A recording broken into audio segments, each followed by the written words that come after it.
5월 18일 하늘에서 내리는 일용할 양식 하나님의 말씀은 창세기 9장 18절에서 27절까지 말씀입니다. 방주에서 나온 노아의 아들들은 셈과 함과 야벳이며 함은 가나안의 아버지라. 노아의 이 세 아들로부터 사람들이 온 땅에 퍼지니라. 노아가 농사를 시작하여 포도나무를 심었더니 포도주를 마시고 취하여 그 장막 안에서 벌거벗은지라.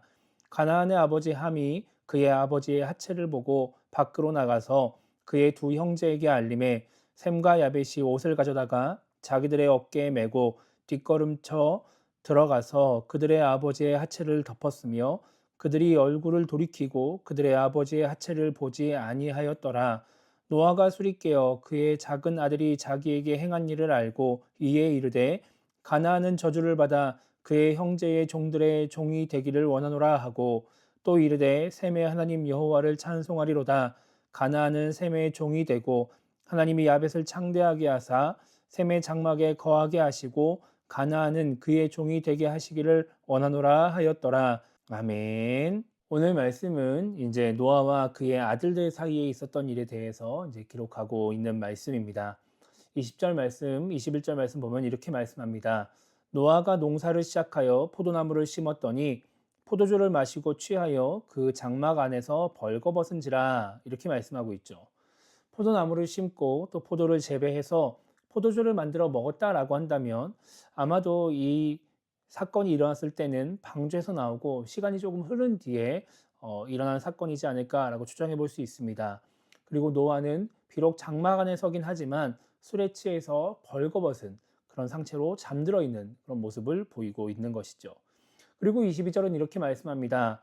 가나안의 아버지 함이 그의 아버지의 하체를 보고 밖으로 나가서 그의 두 형제에게 알림해. 이렇게 말씀합니다. 아버지의 그 벌거벗은 모습을 본 함은 그 사실을 다른 형제들에게 알렸습니다. 그리고 나서 노아가 이제 술에서 깬 뒤에 이 사실을 알고 25절에서 이렇게 함을 저주합니다. 이에 이르되 가나안은 저주를 받아 그의 형제의 종들의 종이 되기를 원하노라. 이렇게 저주를 하죠. 노아가 함을 저주한 이유가 무엇인지 정확하게 성경은 언급을 하고 있지 않습니다. 그러니까 이것 때문에 이렇게 저주한 것이다 라고 말을 하지 않는 것이죠. 그런데 이제 말씀의 내용들을 살펴보면 이런 이야기들이 나와요. 이제 함에게 아버지의 이야기를 들은 이 셈과 야벳은 아버지에게 뒷걸음쳐 들어가서 이제 옷으로 아버지의 하체를 가려주죠. 그러면서 아버지의 하체를 보지 않았습니다. 그러니까 이런 이야기들이 나오는 것을 보면은 이 당시 이제 아버지의 하체를 본 행위가 아버지의 명예를 더럽히는 그런 잘못된 행위로 인식되어서 이 말씀을 기록하고 있을 수도 있습니다. 그래서 그 아버지의 하체를 본 함이 저주를 받게 되었다라고 이해할 수 있는 것이죠. 이것이 아니다라고 한다면 아버지가 술 취해서 벌거벗은 것을 형제들에게 알린 그 행위가 잘못된 행동일 수 있습니다. 뭐 처음에 아버지의 그 하체를 본 것이 아버지가 주무시는지를 모르고 얼떨결에 들어갔다가 이제 봤을 수도 있기 때문에 그러니까 고의성이 좀 없다라고도 이해할 수 있기 때문에 어쩌면 형제들에게 알린 것이 잘못된 행동일 수도 있죠. 어쨌든 이런 이유든 저런 이유든 결과적으로 노아는 함을 저주하게 됩니다. 이러한 노아의 행위를 이제 보고 생각을 하다 보면 좀 의문점이 들게 됩니다. 노아가 이렇게 하는 것이 옳은가 싶은 생각이 드는 것이죠. 함의 행동들이 잘못된 행동이라 하더라도 결국 그 모든 근본 원인이 누구한테 있을까를 생각해 보면 노아에게 있는 것입니다. 노아가 포도주를 먹고 잠들지 않았다면, 포도주를 먹고 벌거벗은 채 잠들지 않았다면 이 사건이 일어나지 않는 것인데 노아는 그 자신의 행위가 잘못되었다라고 말하지 않고 오직 함의 행위만 가지고 잘못을 이야기하고 함을 저주하는 것이죠. 노아가 포도주에 취해서 자신의 장막 안에서 벌거벗은 것이 인간적인 생각으로 바라봤을 때 잘못된 행동인가라는 생각이 들 수도 있습니다. 그렇게 뭐 밖에서 벌거벗은 것도 아니고 그냥 자신의 장막 안에서 벌거벗은 것이기 때문에 잘못이라고 보지 않을 수도 있습니다. 그것이 무슨 문제냐라고 생각을 할 수도 있는 것이죠. 근데 성경에 나오는 일반적인 분위기를 생각해 보면 포도주에 취해서 벌거벗은 채 잠들어 있는 것은 무언가 조금 잘못된 행동으로 조금 문제가 있는 행동으로 이해할 수도 있습니다. 노아는 긴 시간 동안 방주를 만들었습니다. 100년 정도, 그 100년 이상 방주를 만들었습니다.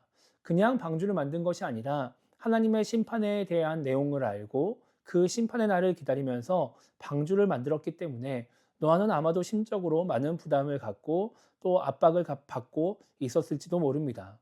또한 홍수 심판을 겪으면서 그 방주 안에서 생활하면서 그리고 그런 상황 속에서 노아는 또 여전히 심적으로도 많이 힘들었을 수 있는 것이죠. 그렇기 때문에 노아는 우리가 이전에 살펴본 것처럼 계속해서 땅이 말랐는지 확인을 했을지도 모릅니다. 그렇다면 지금 이 창세기 9장 후반부에 나오는 노아의 상황은 어떨까요? 그동안 100년 넘게 그런 심판에 대한 압박과 부담감, 그리고 사역에 대한 부담감을 가지고 살아왔는데 지금은 이제 더 이상 심판의 위협이 없습니다. 하나님의 언약의 말씀이 있었고 하나님이 그 언약을 지키실 것이기 때문에 더 이상 이와 같은 심판이 없을 거다라고 하는 안정감이 노아에게 있습니다. 또한 그리고 지금 당장 이제 사명도 사라진 것이죠. 방주를 만들어야 된다는 사명, 하루빨리 이 동물들을 모아야 된다는 사명, 이런 것들이 다 사라진 상태입니다. 그러니까 노아에게 있어서 지금 이 상황은 정말 100년 만에 찾아온 평화일지도 모르는 것이죠. 그렇게 평화가 찾아와서 노아는 포도를 심고 수확했고 포도주를 만들어 마셨습니다. 그러니까 그렇게 몸도 마음도 평안한 그런 상황 속에서 더 이상 긴장할 필요가 없는 그 상황 속에서 더 이상 압박감이 없는 그 상황 속에서 노아는 포도주를 마시고 벌거벗은 채 잠드는 그러한 모습을 보이게 되었다라고 하는 것이죠.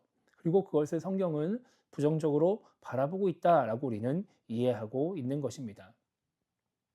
우리의 모습을 생각해 보면 우리가 죄에서 가장 취약할 때가 언제일까요? 삶에 고난이 있고 또 문제가 있을 때일까요?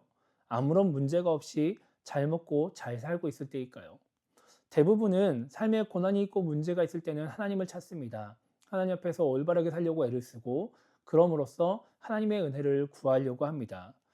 대부분의 사람들은 문제가 없을 때, 평안할 때, 모든 기도가 다 응답되었을 때 죄를 짓고 신앙이 나태해집니다. 오늘 우리는 각자의 기도 제목을 가지고 하나님께 나와 말씀을 들으며 또 기도하고 있습니다. 하나님께서 그 기도를 들으시고 역사하시면 나의 문제가 해결되는 것이고 평안한 상태로 우리가 나아가게 되는 것이죠. 다들 그런 상황을 바라보고 그러한 순간이 오기를 기대하고 그러한 순간을 맞이하면 너무 좋다라고 말을 하게 됩니다. 그렇게 나의 문제가 다 해결되어지고 기도 제목이 없어지는 그런 상황이 마냥 우리에게 좋은 것일까요? 그리고 그것이면은 우리는 다 되었다라고 생각하고 그 모든 상황이 다 끝난 것일까요? 아닙니다. 우리의 기도가 응답되어지고 하나님의 역사가 나타나고 모든 문제가 해결되어져서 더 이상 기도할 것이 없다라고 말할 만한 상황이 된다면 정말 평안하고 안락하고 하나님이 주시는 그 축복을 누리는 그 순간이 된다면 그때부터는 진짜 본격적인 영적 싸움이 시작이 되는 것입니다. 더 이상 이제 나태해지지 않기 위해서 내가 죄의 유혹에 넘어가지 않기 위해서 우리가 싸워야 되는 순간이 시작이 되는 것이죠. 그래서 우리는 정말 노아와 같이 평안한 상황이라고 해서 나태해지지 않도록 그리고 죄의 유혹에 넘어가지 않도록 애를 쓰며 더 깨어 있으려고 해야 하는 것입니다. 그래서 오늘 하루를 시작하면서 우리가 이렇게 기도했으면 좋겠습니다. 우리의 기도를 들으셔서 하나님의 은혜로 삶의 여러 문제들이 해결되게 달라고 기도했으면 좋겠고요. 또 그렇게 문제가 사라졌을 때 영적으로 나태해지지 않고 죄의 유혹에 넘어가지 않는 깨어있는 신앙인이 되게 해달라고 기도하며 오늘 하루를 시작했으면 좋겠습니다.